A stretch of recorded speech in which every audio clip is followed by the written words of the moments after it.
को, हमारे होनहार लोगों को दूर दूर तक नौकरी के लिए जाना पड़ता है। मैं पूछना चाहती हूँ, 30 साल झुनझुना बजाने के लिए चुना था महाराजगंज ने, तो वही महाराजगंज अब गाजे बाजे के साथ आपकी विदाई करेगा। आपके सामने एक ऐसा प्रत्याशी है जो आपके बीच के हैं, आपके घर के बेटे हैं, आपके घर के भाई हैं।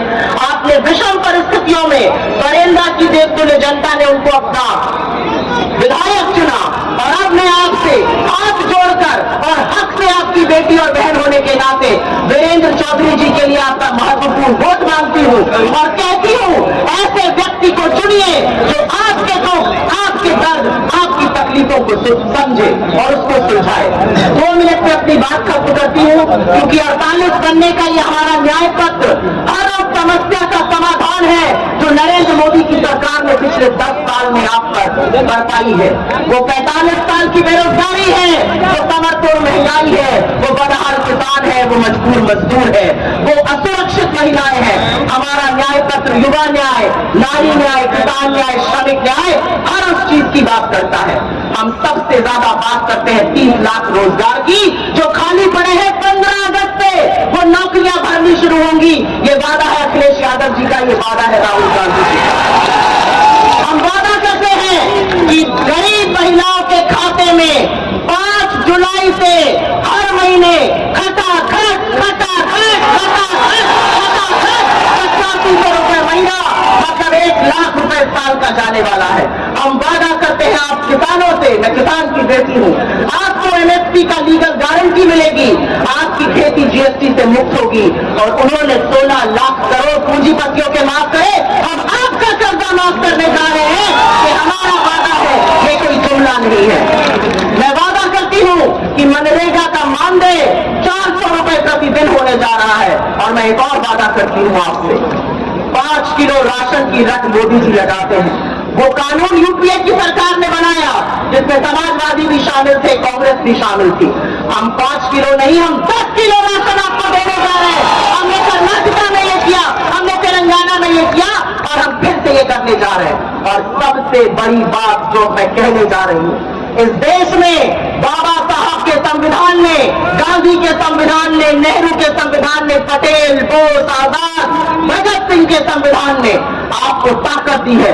आप पिछड़े हो, दलित हो, आदिवासी हो, कोई फर्क नहीं पड़ता। इसीलिए हम जातिगत जनगणना कराएंगे और हम तय करेंगे कि जिसकी जितनी आबादी है उसको उतना हक मिले। हमारे पिछड़े, दलित, आदिवासी भाई और गरीब सामान्य वर्ग के लोगों के लिए भी नीतियां बने। हम हर वो काम करेंगे जो जनता के लिए होगा, जो जनता की भावनाओं को सुरक्षित रखेगा।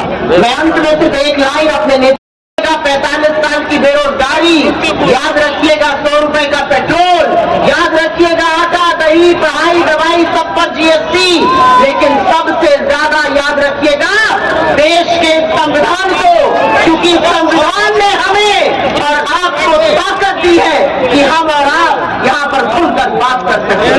ये संविधान की देन है कि अगर आप नगरे हो, पिछड़े हो, दलित हो, आदिवासी हो, स्त्री हो, पुरुष हो, गरीब हो, अमीर हो, आप इस देश में एक बराबर हैं। इस देश के सबसे गरीब और सबसे अमीर आदमी को एक बराबर वोट देश का ये संविधान देता है।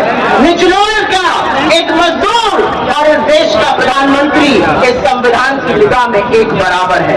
और 2024 का चुनाव वो आम चुनाव नहीं है जहां पर आप लाइन में लगते हैं, स्याही हाथ में लगती है, आप जाते हैं, वोट डालते हैं, कोई जीत जाता है, किसी की सरकार बन जाती है।